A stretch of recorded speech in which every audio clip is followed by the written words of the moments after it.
पर क्या मानता है कि तजर्बे करके तो जिंदा बंदा के आपके तजर्बे कर रहे हैं, मुर्दों के ऊपर सच्चे किए हैं और जिंदा बंदा पे तजर्बे करते हो। कह रहे हैं जनाब पढ़ा लिखा एलिजिबल काबुल, मुर्दों का काबुल, किसका काबुल? मुर्दों का। यार सोचे मुर्दे का इलाज करना, यकीन करें 302 लगती है करें। मैं पाकिस्तान के जजेस पाकिस्तान की सारे अदालतों से पूछता हूँ 302 लगती है करें? लगती है, ये टच भी नहीं कर सकते। और कितने लोगों की कंप्लेनें हैं पाकिस्तान में, देख ली जाएगी कितने लोगों को हॉस्पिटल में मारा जा रहा है, कितनों का गलत ट्रीटमेंट दिया जा रहा है, सारा रॉन्ग ट्रीटमेंट है, गलत है, ये तरीकाकारी नहीं है। कोई मशीनी, कोई टी कोई ऐसी जरूरत नहीं है आपकी, कोई खून चेंज कराने की जरूरत नहीं। जितनी देर तक खून आपका वो ही सही नहीं होगा, आप कभी सही नहीं हो सकते, याद रख ले। जो मर्जी खा ले, आप इनका गाहक बने रहेंगे। वैक्सीनों का बहाना लगाते हैं कि जनाब वैक्सीन आ गई 50 करोड़ की, और पूरी दुनिया की दौलत ले लो, वो वैक्सीन को याद तो करके दो, कोई एक इलाज करके तो दिखाओ। तुम्हारे खोतों की ऐसी की तैसी ये लोगों को बेवकूफ बनाते हैं। जनाब बहुत महंगी वैक्सीन है, एजेंट है ना, सेलमैन है, ये डॉक्टर जो है ना, ये सेलमैन है, ये सेलमैन तैयार किए गए हैं।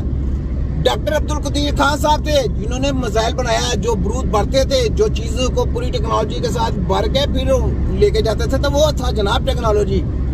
ठीक है, उन्होंने जो जो चीज डाली थी उसको पता है कि ये चीजें डालने से क्या होता है।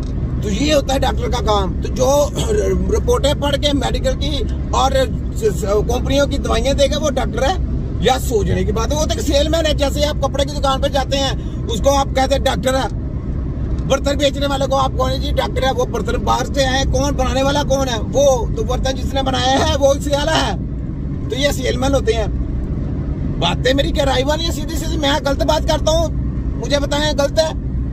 हम हकीम है, हम दवाई खुद बनाते हैं, हमको पता है हमने क्या क्या डाला है, क्या कुछ इसमें है और इसका फंक्शन क्या है, और इसने आगे जाके क्या करना है, और आगे क्या करना है, फिर आगे क्या करना है, फिर आगे क्या करना है। ये एक तरीकेकार होता है। हेल्थ देना है, एक बंद नबी की स्टडी है, और उस स्टडी के मुताबिक साथ साथ चलेंगे तो हेल्थ मिलेगी, वरना कभी भी हेल्थ नहीं मिल सकती।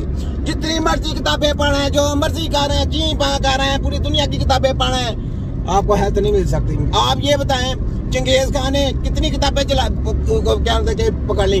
हकीमों की इस्लामी किताबें पकड़ ली, फिर किताबों को दरिया में बहा दिया इल्म मुकाने के लिए। लेकिन इल्म तो सीना पसीना दिमाग में है, वो कैसे खत्म हो सकता है? तो वो इल्म आज भी चल रहा है। जिनके पास है वो अपने प्यारों को देते हैं, अपने मोहब्बत करने वाले लोगों को देते हैं, जिनको लगन और शौक होती है उनको देते हैं। तो ये है तिब्बे नबवी। तो नारा लगाया करें तिब्बे नबवी का।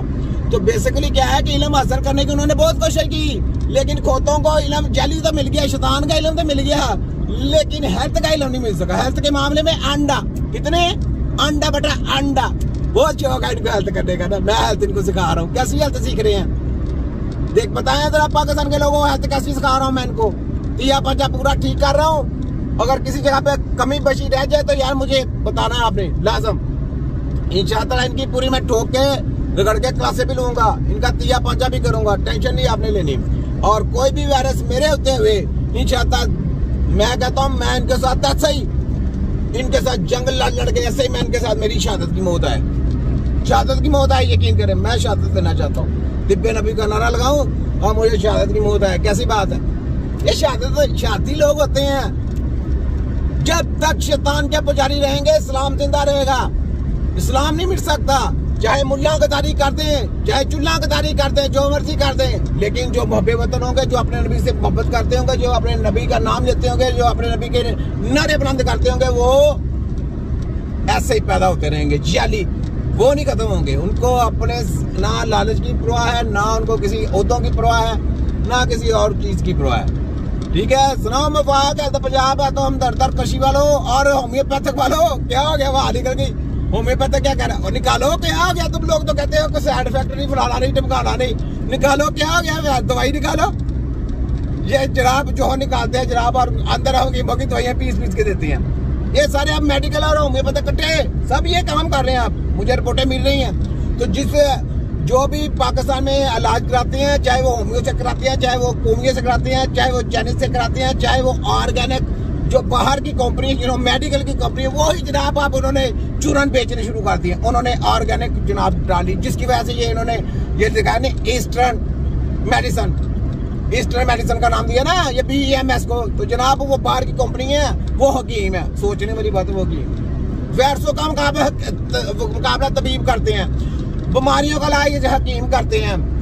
हर तरह का वायरस का मुकाबला, हर तरह की बीमारी का इलाज तबीब निकालता है। तो जनाब कंपनियों वालों ने अपनी पब्लिसिटी करने के लिए चूरन बेचने हैं। जैसे हम दर कृषि वाले कोरोना में किटे बेच रहे थे, किटे बेचने वाले लोग है ना, ये शरबत बनाने वाली कंपनी है, बुक निकालने वाली कंपनी है, और अपनी यूनिवर्सिटी पर आके कहता है जी हमसे वाला कोई हकीम नहीं है। वो तुम तो हकीम के पाँव में बैठने के काबिल नहीं हो, तुमको तो पता नहीं है हिकमत क्या है। हिकमत तो है बुजुर्गों से सीखने का नाम, या किताबें पढ़ने का नाम, या तुम्हारी जाली किताबें पढ़ने का नाम है। यकीन करें जो जाली किताबें पढ़ के आएंगे, जो कोई भी इनकी क्या कहते हैं BEMS की स्टडी करके आएगा ना, मेडिकल के डॉक्टरों को इल्म नहीं है।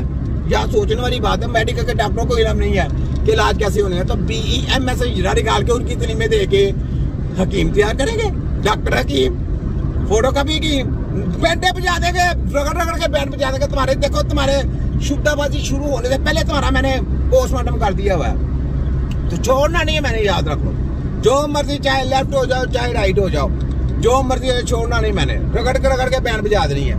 तो ये जो वायरस है, बात वायरस के ऊपर आती है ना, घूम फिर के मेरी बात उधर ही आ रही है। ये जो वायरस है ना, ये जो मोंकी वायरस, याद रखें आपके कंट्री में जो वायरस है ना, ये जो डाकुलेटेरे, ये बहुत खतरनाक वायरस है। मोंकी वायरस खतरनाक नहीं है, लेकिन इसका मैं इलाज, क्योंकि पहले मैंने डेंगू का भी बताया था, फिर मैंने नगलेरिया का भी बताया था, ऑनलाइन बताए थे, उसके बाद मैंने ब्लैक फंगस, रेड फंगस, फलाना टंगस सब गायब हो गए हैं। तो अब जो वायरस है ना, ये वाला, ये मोंकी वायरस है, ये बेसिकली क्या है कि ये आपकी स्किन को तोड़ फोड़ देता है, स्किन और टिश्यूओं को तोड़ फोड़ देता है।